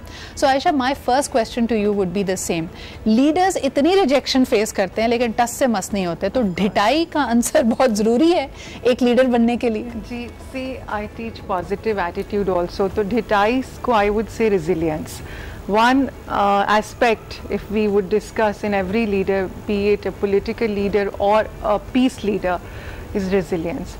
और rejection is one ingredient again कि अगर इसको पॉजिटिवली हैंडल करें, जैसे क्रिकेट के मैच में सिखाते हैं कि आप अपनी वो एनर्जी जो शैटरिंग है उसको अगर बल्ले पे सही जगह लगा के बॉल को लगा दें तो छक्का होता है। It's like sixer they give you and it's the right time and the right energy, use of energy. ये एब्सोल्युटली, वरना तो आप सोचे कि टॉस पे ही आप हिम्मत हार जाएं। जैसे ही आपने टॉस हारा वो तो पहली रिजेक्शन है, जो सोचा था वो नहीं हुआ, प्लान के मुताबिक चीज नहीं चल रही। You need to get up and get going। यानी आप तमाम मिसालें देख लें। अभी हम बानी पाकिस्तान कायद आज़म मोहम्मद अली जिन्ना का जब जिक्र करते हैं, सबने कहा जी बर्रे सगीर की तकसीम एक ऐसा आइडिया जो कभी आगे नहीं बढ़ेगा, but he made it happen. So rejection can be positive as well. Ali भाभी, आजकल हम रिजेक्शन से थक कर बैठ जाते हैं rather than making it the fuel to our fire, के जो हमारे जज्बात हैं, जो हमारी लगन है, उसको वो मजीद बढ़ाए। ये क्यों नहीं हो? औरत के लिए ना, औरत एक जज्बाती, औरत के अंदर जज्बात बहुत होते हैं। तो मैं ये कहती हूँ जज्बात को जहाँ तक मुमकिन हो आप कंट्रोल करके रखें, क्योंकि रिएक्ट नहीं करना चाहिए, रिस्पॉन्ड करना चाहिए। और ये जो रिजेक्शन होती है, जैसे भी आपने कहा है, बिल्कुल सही है, रिजेक्शन आपको लीडर बनाती है अगर आपके अंदर वो स्टेमिना है। आप मैच की बात की, हम देखते हैं कि टीम हार रही होती है, हारने का मतलब उसको रिजेक्शन का खौफ होता है, लेकिन एकदम जैसे उसके अंदर कॉन्फिडेंस आता है, टीम वर्क आता है, एकदम आप हारा हुआ मैच जीत जाते हैं। ये वाली जो चीजें हैं ये आपको दुनिया नहीं देती, ये चीजें आपको अपना कोई एक आध रिश्ता, वो एक आध कंधा जिसकी बात कर रही हूँ। दूसरी बात, जिंदगी में हर एक को इतनी अहमियत ना दें कि वो आपकी शख्सियत को खराब कर दे, खत्म कर दे। ये भी बड़ा अहम है। रिजेक्शन भी देखें, वो जैसे हम कहते हैं ना, चूज योर बैटल्स वाइजली। अब इससे एक और बात जहन में आती है कि कई लोगों को आप देखें कि उनकी एक एक side of the personality resilience में ज्यादा डेवलप्ड होती है। यानी I am very resilient when it comes to my professional life. कोई आगे कहे कि जी आपका काम अच्छा नहीं है, आप उस पर डट जाते हैं, you take a lot of pride. एक नौकरी गई, कोई बात नहीं, दूसरी हो जाएगी। कारोबार में नुकसान हुआ, आई विल गेट ऑन। लेकिन पर्सनल लाइफ में हम रिजेक्शन को सही तरह हैंडल नहीं करते। आयशा, आप क्या कहेंगी, लीडर्स की अक्सर पर्सनल लाइफ इतनी डिस्टर्ब क्यों होती है? देखिए, not I will not like to pinpoint on leaders only. जब हम वेस्ट की भी बात करते हैं और ईस्ट की बात करते हैं तो rejection is one thing which creates a lot of distraction inside the human system and the feeling which we get through rejection. हम सब, अगर मैं आपसे पूछूं कि जी आपने क्या कभी ज़िंदगी में रिजेक्शन फेस की, तो ऑब्वियसली हम सब हाथ उठाएंगे जो यहाँ स्टूडियो में भी हैं और जो हमारी बात सुन रहे हैं वो सब. तो the feeling which we get when we are rejected is just like the feeling of excitement. You know, आपके हाथ. Yes, it's just like. अगर आप psychology को देखें, which I always teach, कि the feeling is the same. Excitement की भी और रिजेक्शन की भी. द माइंड सिग्नल जो माइंड का होता है वो सिर्फ उल्टा होता है. तो what we need to do at that time, just transform the energy. That जैसे फॉर एग्जांपल आप पब्लिक स्पीकिंग करती हैं ऑल द टाइम. अगर मैं आपको कहूँ कि लेट्स से आपको अमेरिका के प्रेसिडेंट के सामने करना है, तो you will get the same feeling. आपको एक हर्ट का खौफ होगा, रिजेक्शन का, और दूसरा एक्साइटमेंट होगी. तो आई वुड टेल यू कि जी मैं आपकी बात इसलिए करी हूँ बिकॉज यू वर द. अच्छा, I want to take that up with you. और जिस तरह इन्होंने कहा कि ऐसी किसी भी सिचुएशन में जहां आप एक्साइट भी होते हैं और आपको खौफ भी होता है और आपके रिस्पॉन्सेज वही होते हैं जी, फाइट, फ्लाइट और फ्रीज. या तो आप लड़ते हैं उससे, या आप फ्रीज हो जाते हैं, या आप वहां से भाग जाते हैं. अब ये आपके पास ऑप्शंस हैं. एक कॉलर हमारे साथ है, पहले उनसे बात करते हैं. हेलो जी, अस्सलाम वालेकुम. हेलो, अस्सलाम वालेकुम. वालेकुम अस्सलाम. कौन साहिबा, कहाँ से? मैं शाजिया बात कर रही हूँ, बुरे वाला से. जी जाविया, क्या कहना चाहेंगी? शाजिया. जी जी, क्या कहना चाहेंगी? मैं ये कहना चाहती हूँ कि मेरा मियाँ, हस्बैंड मेरा, मुझे 12 साल से रिजेक्ट कर रहा है. जी, आगे और बताइए. और उन्होंने मुझे कभी, इतना लोग मेरी तारीफ कर दें, लेकिन वो लोगों को भी रोकता है कि इसमें ये खामियां हैं, आप क्यों तारीफ कर रहे हैं? आपने तो कोई खूबी भी नहीं है. शाजिया, आपने कभी ये बात उनसे एड्रेस करने की कोशिश की कि आप क्यों? मेरे से बात ही नहीं करते. अच्छा, आपकी शादी किन सर्कमस्टांसेस में हुई थी? आपकी पसंद की शादी थी? नहीं, पसंद की नहीं थी. अच्छा, ठीक है. पसंद की नहीं थी, लेकिन मुझे उनसे प्यार था. मैंने इस आदमी को देखा था ना, तो मुझे उनसे प्यार था. तो उसने मेरे प्यार का ऐसा हाल किया कि उसने मुझसे कभी बात ही नहीं की. शाजिया, आपने प्यार का कहीं बहुत ज्यादा इजहार तो नहीं कर दिया उनसे जिंदगी में? बारहा आपने इजहार कर दिया हो. बहुत दफा मैंने उनके साथ इतना प्यार किया है ना, मैंने सारी जिंदगी में अपने माँ बाप से. शाजिया, आई नो कि इस वक्त आपका बहुत ज़्यादा इमोशंस इसमें आ रहे हैं. जाहिर सी बात है, आपकी तकलीफ़ हम आपकी आवाज़ में भी महसूस कर सकते हैं. बहुत बहुत शुक्रिया हमें कॉल करने का. आप प्रोग्राम देखिए, हम आपकी ही बात को, इसी मौजू को आगे लेके चलते हैं. और हो सकता है हमारे पैनल की कोई आपको तजवीज़, कोई उनकी दी हुई टिप या लाइफ हैक आपको मदद करे. मेरी उम्मीद यही है. तो आप प्रोग्राम देखिए. अली भाभी, इतनी तकलीफ़, वही जो आप बात करी थी ना, अल्लाह तवक्कुल भी करे, लेकिन देखें इंसान है. हमारी नीड्स हैं कि कोई हमें इमोशनली एक्सेप्ट करे, हमें सपोर्ट करे, हमें वैलिडेट करे. और ख़ास तौर पे वो शख्स जिससे आपकी खुद इमोशनल अटैचमेंट हो.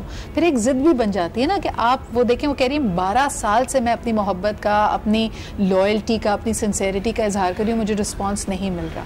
क्या करना चाहिए? बात यह है सिद्रा कि इन्होंने सारी मोहब्बत जमा कर एक ही रिश्ते पर लगा दी और उस इंसान पर लगा दी जहां से वापसी भी नहीं आ रही. इनकी जिंदगी में और बहुत सारे रिश्ते होंगे, बेटे भी होंगे, बेटियां भी होंगी, माँ बाप भी होंगे. इन्हें थोड़ा उधर डाइवर्ट होना चाहिए था. दूसरी बात, मियाँ से टूट के मोहब्बत कीजिए, लेकिन इजहार करने में अंदाजा कीजिए कि कितना इजहार करना है और कितना इजहार नहीं करना है. ऐसा तो नहीं कि इन्होंने अपने आप को इतना ज्यादा उनके सामने लेट डाउन कर दिया कि वो फॉर ग्रांटेड लेने लगे. मुझे ऐसा लगता है आलिया भाभी, इसका ना इन माय माइंड एक इमेज आता है. 2 लीवर हैं आपके पास. एक लीवर है आपकी फीलिंग्स का और एक है आपकी इन्वेस्टमेंट का, कि आप कितना अटैच होते हैं, कितना अपने एफर्ट से, अपने एक्शन से दूसरे को दिखाते हैं. ये वाला तो लिवर खराब होता है. फीलिंग्स पे तो आपका कोई जोर नहीं है ना, वो तो चले मोहब्बत हो गई, अटैचमेंट भी है, बहुत ज्यादा आप टूट कर किसी को चाहते हैं. लेकिन ये जो दूसरा वाला लिवर है ना, इस पे हाथ जरा स्टेडी रखना. मैं आपको बताऊं, एक और कॉलर है, उनसे भी बात कर लेते हैं, फिर इस बात को आगे लेके चलेंगे. हेलो, अस्सलाम वालेकुम. वालेकुम सलाम. सिद्रा, कैसी हैं आप? मैं बिल्कुल ठीक ठाक. कैसे हैं आप? अल्लाह का शुक्र है. तमाम लोगों को सलाम हो. सिर्फ बात यह है कि जो कुछ मैंने समझा है ना, वो ये है कि मेरे ख्याल में आपको अपनी पर्सनैलिटी को इतना स्ट्रांग बनाना चाहिए कि आप किसी रिजेक्शन को एक्सेप्ट कर सकें। क्या करें उसके लिए? लकी सीमेंट खाना शुरू कर दें? कैसे अपनी पर्सनालिटी को स्ट्रॉन्ग करें कि दूसरा कुछ भी बोले हमें फर्क ही ना पड़े? ना देखिए, जो अभी आप इमोशंस को कंट्रोल करें ना, आप ये देखें कि आपके अंदर खुद क्या है। मैं कहता हूँ पहले आप अपने आप को एक्सेप्टेंस दें, अपने आप को रिजेक्ट नहीं करें, मेरा अपना जाती ख्याल है। देखिए यही, और फेयर जो होता है ना, किसी चीज का फेयर अगर आप अपने दिल में बसा लें तो आप बुरा गुमान करेंगे, आपके साथ बुरा ही होता चला। अच्छा, यानी आपकी बात को मैं ऐसे समझ पाई हूँ कि जब हम कहते हैं ना किसी और को मशवरा देते हैं कि अपने आप को स्ट्रॉन्ग करो, अक्सर होता है कि अगले की रिजेक्शन की वजह से आप मुगालते में पड़ जाते हैं, आपको डाउट होने लगता है कि क्या मैं वाकई अच्छा हूँ भी या नहीं। उस वक्त आपको ये याद रखने की जरूरत है कि this is that persons opinion और मेरी पर्सनैलिटी इसकी ओपिनियंस की वजह से शेप नहीं हो रही है। Am I right? You are exactly right. It is to understand. मेरा सिर्फ मैं आपके जो एक्सपर्ट से सवाल करना चाहूंगा। जी पूछिए। If we see some person like this, जो हर वक्त इस खौफ में रहता है कि रिजेक्शन मेरी हो जाएगी और इस गुमान में रहता है, वो अपनी पर्सनैलिटी कोलैप्स कर लेता है। तो अगर मेरे सामने कोई ऐसा बंदा है तो हाउ कैन आई उसका मोरल में? Very important question. Thank you so much याया for making that question. Doctor Fawad, if you would first like to address it, फिर मैं आपकी तरफ भी आती हूँ। जी जी जी, I'll come to you. इन साहब ने बड़ी अच्छी गुफ्तगू की, बहुत अच्छा फीडबैक दिया उन्होंने कि अपनी जो है पर्सनल सेल्फ पर काम करना चाहिए, खुद को इतना स्ट्रॉन्ग एनफ बनाना चाहिए कि जो है वो सामने वाले की रिजेक्शन आप पर असर ना करे। अपनी पर्सनैलिटी कोई ऐसा शख्स अगर कर रहा हो तो फिर क्या करना चाहिए कि जो आपको बार बार रिजेक्ट? हाँ नहीं, अगर आप महसूस कर रहे हैं कि आपके दिल में ये खौफ है कि मैं रिजेक्ट हो रहा हूँ, तो अपनी पर्सनैलिटी को दोबारा कैसे देखिए? अगर रिजेक्शन की अगर साइंटिफिक पर्सपेक्टिव से मैं बात करूँ तो रिजेक्ट आपके अंदर का इंसान हो रहा होता है, आपकी सोल हो रही होती है। ठीक है, अगर मिसाल के तौर पे कोई अपीयरेंस की वजह से भी आपको रिजेक्ट कर रहा होता है लेकिन अंदर सोल रिजेक्ट हो रही होती है, तो उस सोल को रिजेक्ट होने से आपने हर एंगल पर, हर प्लेटफॉर्म पर सेव करके रखना है कि मिसाल के तौर पे अगर मेरा नाम फवाद है तो मैं अपने अंदर के फवाद को हर्ट होने नहीं दूंगा। मुझे पता है कि सामने वाला बंदा मुझे हर्ट कर सकता है या मुझे कुछ बुरा भला कह सकता है, मुझे पहले से ही अपना डिफेंस में वो तमाम एलिमेंट जो सपोर्टिव हैं उनको रेडी रखना चाहिए। अगर इसके बावजूद भी मुझे लगता है कि किसी से मुझे हर्ट होने का खतरा है तो मैं उससे जो तरीका गुफ्तगू है वो सिर्फ रेलिवेंट रखूंगा कि उनसे सिर्फ मकसद की मैंने बात की। बाकी अक्सर औकात होता ये है कि हम ओवर इन्वॉल्व हो जाते हैं सामने वालों में और I have a slightly different opinion, but I respect your part as well. Ayesha जी, आप क्या कहेंगे इस पे? देखिए, दो सवाल थे। एक तो पहले खातून थी जो सबसे ज़्यादा तकलीफ देती है, I would love to tell her कि वो तवक्को है, expectation. The moment we diminish expectation तो उनको तवक्को इतनी ज़्यादा है। फॉर्मूला भी बताएं, ये तो मुझसे नहीं होता। फॉर्मूला देखिए मैं आपको बताती हूँ, बड़ा आसान है। मैं बात, it's not only the religion, God is a power, अल्लाह हम उसको कहते हैं, कोई इसको कोई नाम देता है, और ये प्रोग्राम सब देख रहे हैं। देखिए हम पूरी ज़िंदगी गुजार देते हैं, मैं 2 सेकंड में आपको बताऊंगी the whole philosophy of life, जो हम स्ट्रेस में भी सीखते हैं, साइकोलॉजी में भी सीखते हैं कि दैट राइट कनेक्शन। हम कहते हैं मुझे ये पसंद कर ले, मुझे वो पसंद कर ले, मुझे वो पसंद कर ले जिसकी प्लान का मैं हिस्सा हूँ, मुझे और कोई पसंद ना करे। जब ये कॉन्फिडेंस दिल में आ जाता है ना, the girl is doing this whole duty for in the sake of somebody.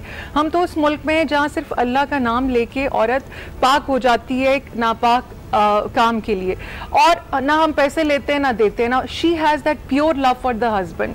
Now I would like to tell her कि देखें, कीकर के दरख्त में अगर हम सोने की खाद भी डालेंगे तो लगेगा कीकर ही, but you don't tell the कीकर। और आम के दरख्त में आप 10 रुपए की खाद भी डालें तो आम ही लगेगा। ज़र्फ इंसान का मुख्तलिफ होता है। आयशा जी, ये जो मैं जिस बात पे अटक जाती हूँ ना, जब हम कहते हैं कि अपनी तवक्कुआत को जीरो कर लो, यानी आप देखें एक रिश्ते में हैं, पहले हमारे यहाँ के माशरे में खवातीन सारी की सारी जो तवक्कुआत, जिंदगी के जो सारे सुनहरे ख्वाब होते हैं वो उसी शख्स से मंसूब करके देखते हैं। यानी हमारे यहाँ कहा यह जाता है तुमने अगर साड़ी भी पहननी है, लाल लिपस्टिक भी लगानी, शादी के बाद कर लेना। अब जब सब चीजें उससे रिलेटेड हैं और आपको वो रिस्पॉन्स ना मिले तो आप क्या करें? बताती हूँ, ज़हन में रखिएगा। जो मुझे एक अंदाजा हुआ, शौहर के साथ आपको ये सब चीज़ें एक्सेप्ट करनी पड़ेंगी, ठीक है। अब मैं नहीं कह सकती कि बच्चियां ऐसा ना करें, आपको एक्सेप्ट करना पड़ेगा। एक बेहतरीन चीज़ एक तो ये कि ज़िंदगी में स्ट्रैटेजीज मुस्तकिल चेंज कीजिए। अगर एक स्ट्रैटेजी काम नहीं करती किसी रिश्ते में, आप स्ट्रैटेजी को चेंज कीजिए। जहाँ तलवार ना चले वहाँ पे गन का इस्तेमाल करें। नहीं, जहाँ मीठे से काम ना चले वहाँ नमक की मिठास लेकर आइए, स्ट्रैटेजी चेंज कीजिए। चटनी डाल दें कभी कभार, आप बिल्कुल करें। और उसमें मर्द से आप हर चीज मनवाने की कोशिश ना करें, आप इस रिश्ते में फेल हो जाएंगे। देखिए ये बहुत छोटी सी बात है कि तुम लाल नहीं तुम नीली साड़ी पहनो। जो औरत इतनी प्यारी अभी कॉल कर रही थी बहन मेरी, जो इतनी उस शख्स के लिए जान देने को तैयार है, उनके लिए ये बहुत छोटी छोटी बातें, हमारे यहाँ की औरत के लिए बड़ी मामूली बात है कि मर्द के तुम लाल नहीं पीला रंग पहनो। लेकिन एक चीज है, मैं औरत के स्ट्रॉन्ग एरिया पे आऊँ, ये आप उसके डेली बेसिस पे छोटी छोटी बातें, आपको फर्क नहीं पड़ता, देखना भी तो उसी ने, जिस रंग में अच्छे लग रहे तुम उसी में देख लो, जो खाना चाहते हो तुम वही खा लो। जब जिंदगी में बड़े बड़े फैसले करने हों जो मायने रखते हैं, बच्चों के हवाले से, आपके हवाले से बड़े डिसीजंस, जब आप उनके छोटे छोटे डिसीजंस पे मुस्तकिल यस पॉज करेंगे, वो टाइम आता है सबकी जिंदगी में जब बड़े डिसीजंस में औरत काम करती है और औरत की सुनी जाती है। देखें, I respect your point of view, लेकिन आप ये भी तो देखें कि शादी की शुरुआत में जो हम कहते हैं ना टॉक्सिक रिलेशनशिप्स, आइडियल जो सबको एग्जांपल्स दी जाती है, जहाँ पे आइडियल कुछ नहीं होता, इवेंचुअली जहाँ पे हम कहते हैं ना stereotypically toxic relations emotional abuse से फिजिकल अब्यूज तक बढ़ते हैं। मामला तो यही छोटी छोटी, यानी पहले दिन आप पे कोई हाथ नहीं उठाता, पहले दिन यही कहा जाता है ये सूट नहीं ये पहनो, इस वक्त नहीं इस वक्त जाओगी, ये फोन नहीं उठाओगी, अम्मा के घर नहीं जाओगी, तो मामला तो वहीं से शुरू होता है। मैं इसको ऐसे नहीं लेती, ये किसी चीज का रिएक्शन होता है, चीज कुछ और होती है, उस इंसान की साइकी कुछ और होती है, ये तो उसके छोटे छोटे नमूने हैं जो आपको दिखा रहा होता है। ठीक है, असल जो मसला है, असल मसला यहाँ नहीं होता, असल मसला कहीं और है, ये तो उसके बाय प्रोडक्ट्स हैं, यानी ये सिम्टम्स हैं, ये सिम्टम्स हैं, ये बुखार है, बीमारी कुछ और है, ये बड़ी इंटरेस्टिंग। अच्छा, we are going to come back to एक कॉलर से और बात कर लेते, फिर आपके पास वापस आते हैं। हेलो, अस्सलाम वालेकुम। वालेकुम अस्सलाम। देखिए, बहुत अच्छा प्रोग्राम जा रहा है, very interesting topic and I really appreciate your efforts towards program you are doing. Thank you ma'am. मेरा जो पॉइंट ऑफ व्यू जो है वो, और जो डॉक्टर बैठी हुई थी उन्होंने बड़ी खूबसूरत बात की कि हम अपना कनेक्शन जो है वो अल्लाह से करें, या जो भी आप जिस भी मजहब से बिलीव करते हैं। देखिए, बहुत सी रीजंस हैं मेरे ख्याल से जो रिजेक्शन हम लेते हैं पर्सनली तौर पे। अनफॉर्चुनेटली या फॉर्चुनेटली हम एक बहुत प्यारे माहौल में, अच्छे माशरे में रहते हैं जो बहुत ज्यादा प्रोटेक्टिव है, लेकिन अनफॉर्चुनेटली बहुत ज्यादा ओवर प्रोटेक्शन भी सही नहीं होती, क्योंकि बचपन से ही हमें बच्चों को ये बताया जाता है कि बहुत प्यार से रखते हैं, उनको ये नहीं बताते कि रिजेक्शन या मतलब तो जो है वो जिंदगी में कितना इम्पोर्टेंट है। बिल्कुल, हर बात हम अपने बड़ों से पूछ के करते हैं, सब कुछ होता है। इवन कि लड़का हो या लड़की हो, जब शादी होती है तो वो अपने पेरेंट्स से इतना ज्यादा अटैच होता है, इतना ज्यादा इंटरफेरेंसेस होते हैं उसकी जिंदगी में कि वो हर डिसीजन नहीं ले पाता और रियल लाइफ के लिए किसी हद तक तैयार भी नहीं होता। यानी एक ऐसा बच्चा या बच्ची जो ऐसे घराने में हो जहां उसके मुंह से बात निकली नहीं और वो पूरी हो जाती है, वो अगली स्टेप के लिए रेडी नहीं होता कि जहां प्रोफेशनल लाइफ में उसके आइडियाज को रद्द भी किया जाएगा, जहां पर्सनल लाइफ में उसकी पसंद या उसकी रजामंदी के बगैर भी फैसले हुआ करेंगे। So thank you very much for that call and bringing that input. लेकिन जहां अभी थोड़ी देर पहले मैं बात कर रही थी कि डॉक्टर फवाद की बात से मैं डिसएग्री करी थी, उन्होंने कहा कि जब रिजेक्शन हो रही थी तकलीफ इसलिए होती है कि आपकी सोल रिजेक्ट होती है। इससे मेरा छोटा सा इख्तिलाफ ये है डॉक्टर फवाद के, मुझे लगता है सोल को तो कोई रिजेक्ट नहीं कर सकता। आलिया भाभी और आयशा भी यही कहते हैं कि कनेक्शन आपका अल्लाह के साथ है।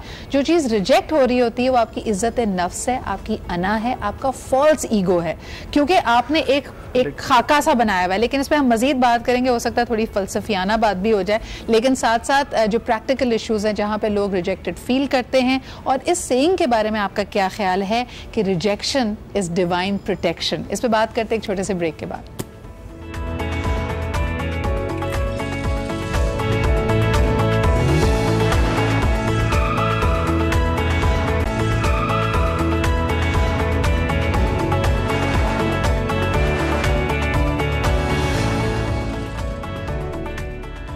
अच्छा जी, अभी तक हम बात कर रहे थे इंडिविजुअल रिजेक्शंस के हवाले से। इसी को कैनवस अगर थोड़ा सा खोल लें तो हम यही चीज़ एज अ सोसाइटी भी करते हैं टू आर माइनॉरिटीज़। अब पूरी दुनिया की एक हकीकत है, रेफ्यूजीज़, इमिग्रेंट्स, अगर सिर्फ कराची शहर की बात की जाए तो हर एथनिसिटी, हर ज़बान बोलने वाला शख्स यहाँ पे मौजूद है। लेकिन कभी कभार इन्हीं बेसिस के ऊपर हम अगले को रिजेक्ट करते हैं। हम लीडर्स वो सिलेक्ट करते हैं जिसका ताल्लुक़ हमारे हल्के से, हमारी ज़ात से, हमारी ज़बान के बोलने वाले से। ये नहीं देखते कि उसमें कितनी काबिलियत है, क्या उस ओहदे के लिए काबिल भी है या नहीं, और वहाँ जाके कोई असर भी करेगा नहीं। आज की हेडलाइंस में हम बात कर रहे थे कराची के एडमिनिस्ट्रेटिव मामलात के ऊपर, जिसमें हम सॉल्यूशंस को रिजेक्ट करते हैं, एहतसाब के अमल को रिजेक्ट करते हैं। तो ये तो रिजेक्शंस का एक बहुत वसी टॉपिक है जिसको हम बाद में भी उठाएंगे, लेकिन बड़ी इंटरेस्टिंग बात हम ऑफलाइन कर रहे थे ब्रेक के अंदर कि हो सकता है हमारी गुफ्तगू आपको ऐसी लग रही हो कि सिर्फ ख़वातीन रिजेक्शन को फेस करती हैं।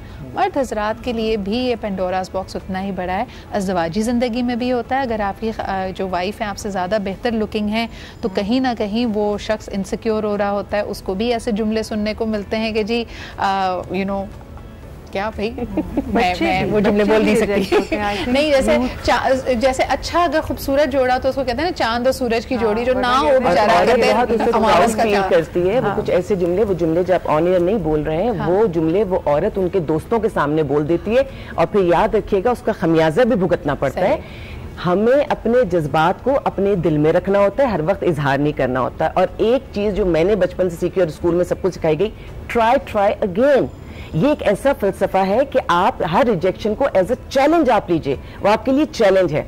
और फिर वही वाली बात कि जब वो चींटी जो है वो बार बार चढ़कर फाइनली अपनी डेस्टिनेशन पे पहुंच सकती है, तो हम बार बार अपना वो काम करके रिजेक्शन को खत्म क्यों नहीं कर सकते। कुरान हकीम में भी इसका जिक्र दिया जाता है तमाम फिक्र करने वालों के लिए कि अगर तुम चींटी को देखते हो, एक मकड़ी को देखते हो, ये तुम्हें बहुत कुछ सिखाती है, वो हर दफ़ा चढ़ने की कोशिश करती है, और इससे होप का मैसेज अल्लाह के नबी तक को मिला, तो हमें भी इसको देखना चाहिए। लेकिन आयशा, आप जो गुफ्तगू कर रही थी, it is very interesting to know that माशाल्लाह you are a very accomplished woman, you have represented Pakistan all over the world, आप इतनी टॉप यूनिवर्सिटीज़ में लेक्चर देती हैं, but you initially faced rejection of that idea at home. Sidra, I would tell you that when I was 19 I took a President Award as a speaker, and I got married in a family कि अगर मैं वालिद मेरे broadcaster होते थे, and many people know him, उनके बड़े करीबी दोस्त की भी डेथ हुई, आबिद अली साहब।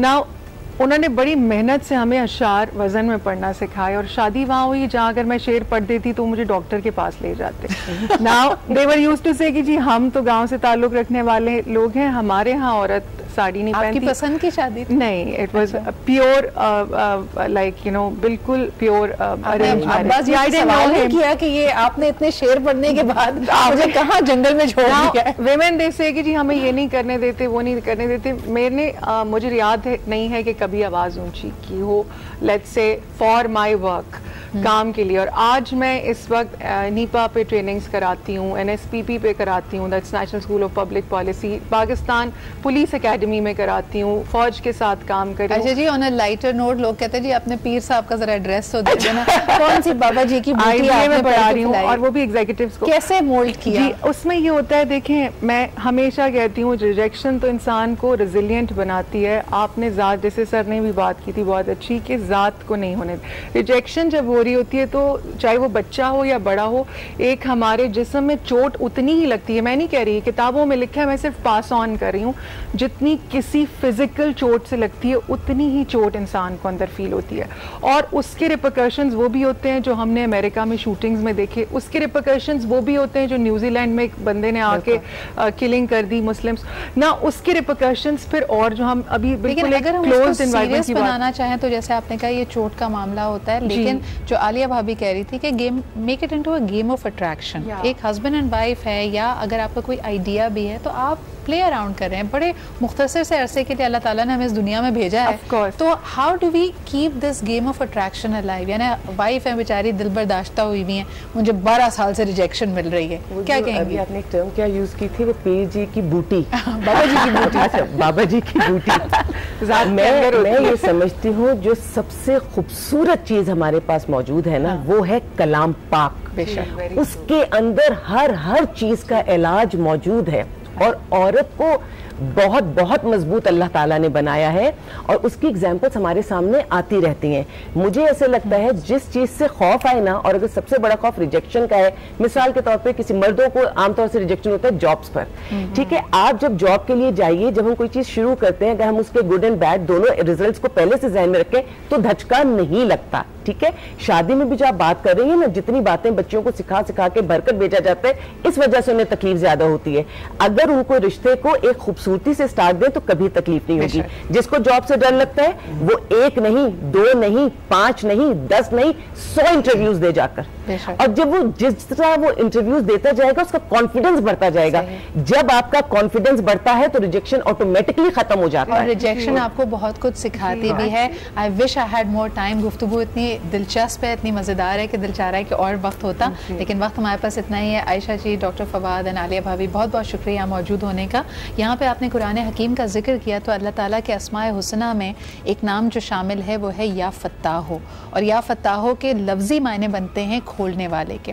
और जैसे हमारा ईमान भी है कि अल्लाह ताला अगर एक दर बंद करता है तो कई दर खुल जाते हैं। अक्सर जहाँ हम रिजेक्टेड फील करते हैं हम उस बंद दरवाजे को काफ़ी देर तक तकते रहते हैं। तो आज अगर आप ये प्रोग्राम देख रहे हैं और कोई दरवाज़ा आप पे बंद हुआ है तो अल्हम्दुलिल्लाह पढ़िए और कहिए चलें जी ये हमारे नसीब में नहीं था। और ख़ास तौर पे वो दरवाजे जो आपकी बहुत ज़्यादा मेहनत और बहुत ज़्यादा जुस्तजू के बावजूद खुले नहीं या बंद हो गए, उस पर अल्लाह तवक्कल कीजिए और अपने इर्द गिर्द ज़रा नज़र दौड़ाइए। बहुत जल्द आपके लिए कोई और अच्छा बेहतर रास्ता और दरवाज़ा खुलेगा।